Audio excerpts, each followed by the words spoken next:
Today we are not designing your regular, secure, highly available and scalable cloud application. We will be architecting the most expensive and unreasonable app on AWS ever. And well, the scary part, I've seen a lot of this in real life.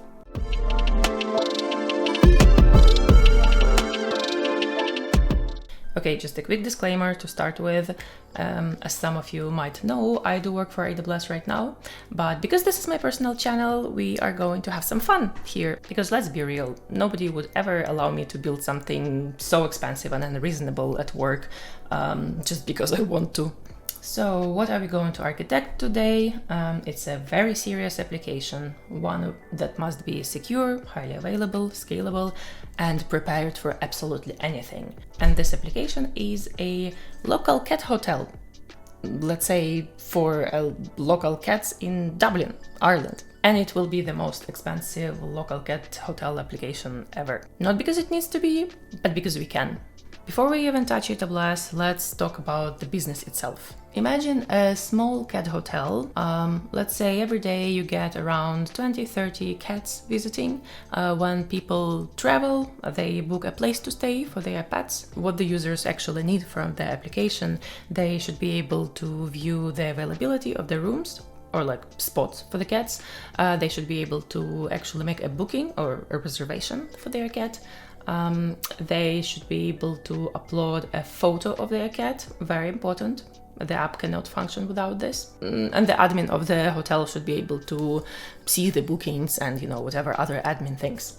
There might be some sort of like personal space where users log in and they see their past bookings and things like that. Well, nothing overly too complicated, right? Nobody's life is dependent on it, except maybe emotional well-being of our cats. And the traffic reality, let's say even if you get about 20-30 reservations per day and every day it's a new cat, then let's say we get around 200 reservations or bookings per week. Criticality in real life, well, if the website is down, if the app is completely down, then you just call an owner and make a reservation. Nobody dies. Maybe your cat is just mildly inconvenienced. Now, we will design it as if it's a 911 infrastructure. If there's a downtime, it means there's international incident. If we have any site attackers, then they're like nation-state type of attackers. And if we get any traffic spikes, it's like Super Bowl multiplied by Black Friday and just zombie apocalypse. The app should be able to withstand anything. Now, let's design it like we're afraid of success. First, we will have like a global entry. We will have users. We will have a lot of users everywhere. We will assume that our users are all over the globe and they will be accessing our booking system. We will start from the Route 53.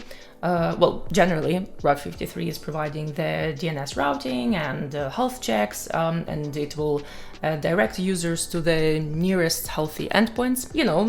Cat hotel bookings are extremely latency sensitive, and it's an emergency always. And also, what if somebody in Australia wants to book a cat hotel in Dublin and, they experience like 20 milliseconds of latency? That's just unacceptable.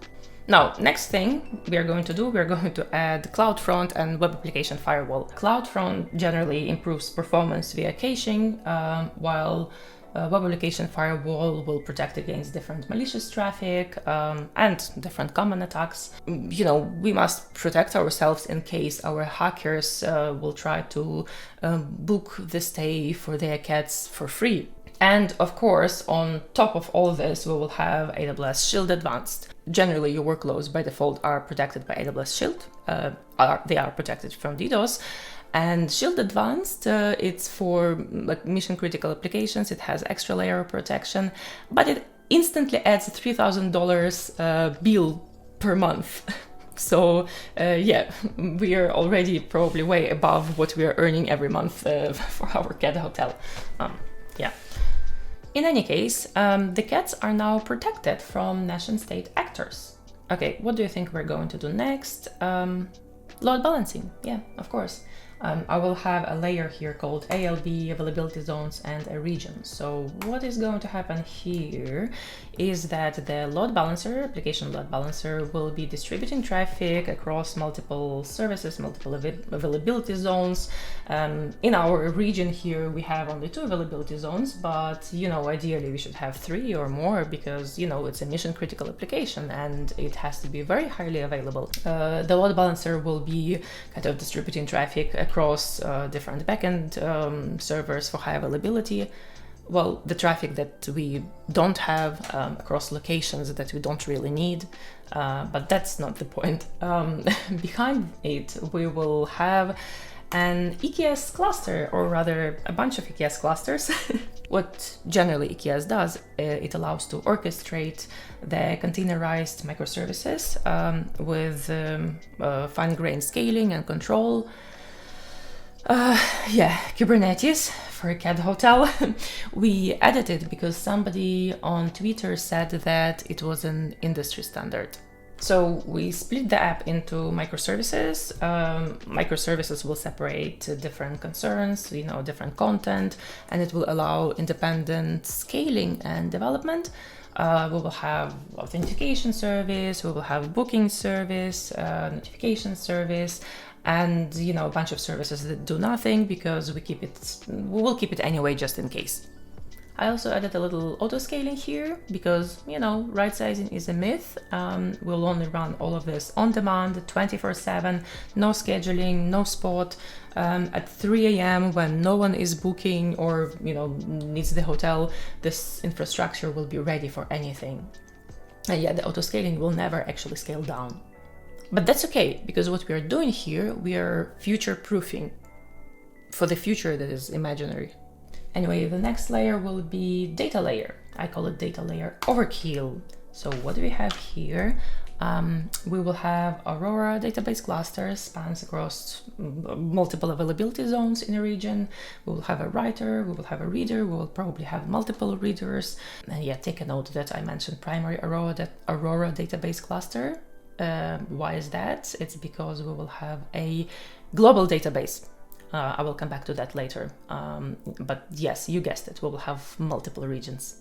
So what the database gives us? Well, Aurora Global Database will provide low latency reads, and it will also provide disaster recovery across multiple regions. We will have multi-region replication, because if bookings disappear, we want them to disappear consistently across multiple locations. Storage and logging. Okay, let's add that. We will have Amazon CloudWatch logs and we will have S3 standard. We will not have any sort of tiering on S3. We'll just have the most expensive S3 tier, and we will also have versioning on. So even more storage, even more expensive. S3 with versioning and cross-region replication. We will store assets and backups redundantly across regions, because, we need to ensure durability. And every cat photo will be now immortal. We are not deleting them. And CloudWatch logs will be, in CloudWatch we will have logs and metrics just to monitor the whole of this infrastructure, and for troubleshooting. And we will be keeping those logs indefinitely. Basically those logs will exist forever, because, deleting any logs just feels irresponsible. And also on the networking side, I call it more like a networking doom. So as you see, I have public subnets here, and we need NAT gateways. We don't have any VPC endpoints or anything like that. So most likely our clusters, nodes in the cluster, will be communicating to S3 through NAT gateways, and all the data will be going through the internet to just get the pictures of cats. Even better, instead just doing that, we could probably make a mistake and set the routing through a NAT gateway in a different availability zone. So not only we are going to a different availability zone, we're going to S3, so we pay double for the traffic. This is where the budgets are quietly dying at night. As for our security, we will enter the full paranoia mode. We will encrypt everything. We will have KMS encryption everywhere. What KMS usually does, it encrypts data at rest to meet compliance and security best practices. But yeah, we don't trust attackers, we don't trust users, frankly, we don't trust the cats. Zero trust, we have to encrypt all the cat names just in case. And just on top of that, as I mentioned already, we will have a multi-region replication with active setup. So both of those regions will be running at the same time. Realistically, we can add more than 2 regions. We will have more than 2 availability zones in every region. All of this setup will be running at the same time because, high availability, and we need to be ready for disaster recovery. We need our app to be up and running all the time. And on top of all that, we will have multiple environments. We will have testing, development, and production. All of this will be running at full capacity at all times. I'm actually quite scared to think how much it would cost me compared to how much I would earn every month as an owner of cat hotel business. Yeah, I think I forgot something. AI. I forgot about AI. We are building the most expensive and unreasonable app after all, right? Oh my god, how could I forget about AI? I will just scroll through it quickly, but I will sit here and think for a bit, what can we do with AI? Where can we stick it? Let me just add a bunch of sticky notes.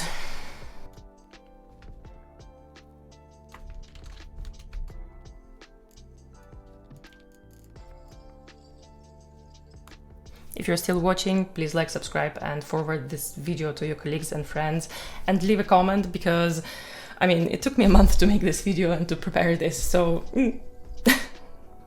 so I added a couple of use cases.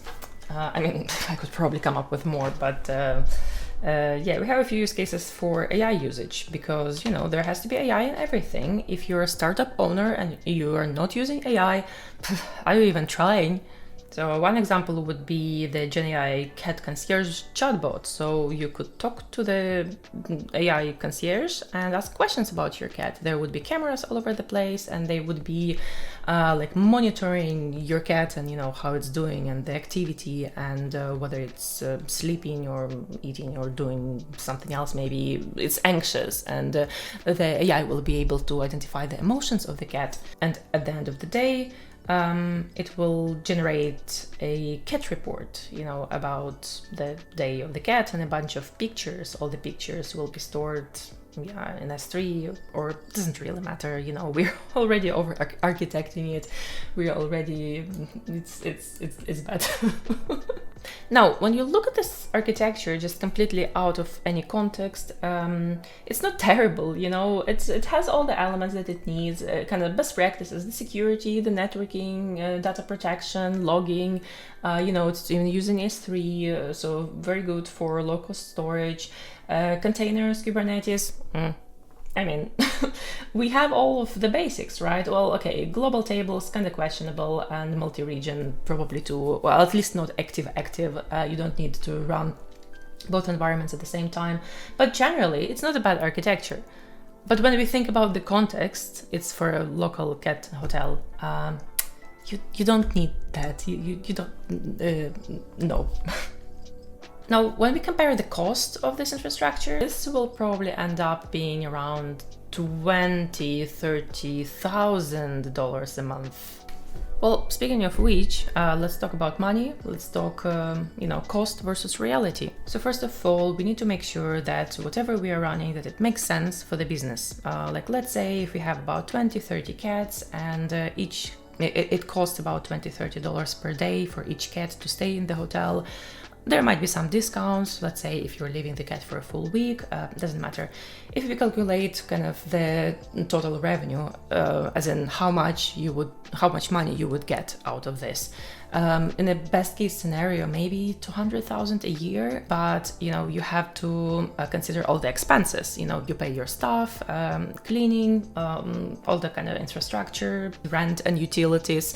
So if you're lucky, this business could earn you maybe, I don't know, $30,000-$40,000 a year, as in actual money that you bring home to your bank account.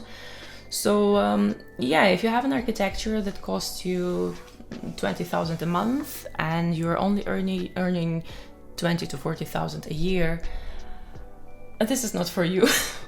So the whole point of me, trying to or architect it or explain it like this is that everything depends on the context. Everything depends on the business and the application that you're building, on the criticality of it. Things can be boring and simple, and they will work. They will be efficient and cheap and available and scalable. Or things can be overcomplicated. Or for a lot of the enterprise-grade applications, this is too simple. This will not work because it's not scalable. So again, it kind of depends on the context, right? So in this case, the architecture is technically excellent, it's great, but financially, it's a hate crime. Here's the thing, the cloud isn't expensive, bad decisions are. This is not a cloud problem, this is more like a people problem. What we often see in real life is the fear of downtime, people copying enterprise patterns for startups or very small applications, no cost ownership, and very often architects, developers or engineers don't pay the bill. Good architecture should start small, it then should scale with evidence, and it really should respect the money. My favorite thing to say is that you should be building cost-aware architectures.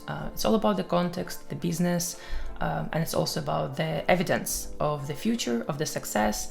If it's a small application, if you have limited traffic, you don't need all of this. That would cost you 20,000 a month. What should be done instead is you should be right-sizing, you should be starting really small, you should measure first, don't go enterprise grade straight away. And cost must be a requirement. Well, it's a non-functional requirement, but it should be a requirement in your architecture. If this video made you uncomfortable, very good. If it made you laugh or cry or check your AWS bill, then like, subscribe, forward it to your friends and colleagues, and let me know in the comments what is the most expensive, intentional or unintentional architectural choice that you saw in real life. Also let me know, should we design the cheapest app next? Or maybe we should fix this whole architecture and make it make sense. Let me know in the comments.